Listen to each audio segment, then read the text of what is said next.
کتنا اچھا ہوتا اگر زبان اور زبان میں کوئی فرق نہ ہوتا۔ کتابیں لفظوں سے نہیں ذائقوں سے لکھی جاتی اور ہم انہیں چاٹ جاتے۔ رات سونے سے پہلے اور دودھ پینے کے بعد گھر کا سب سے پرانا انسان نئے آنے والوں کو ان ذائقوں سے روشناس کرواتا جو اس کے لیے بھی نئے تھے جب وہ نیا آیا تھا۔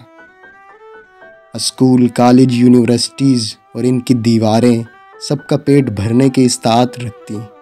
وہاں کوئی کسی کی توند کا مذاق نہیں اڑاتا۔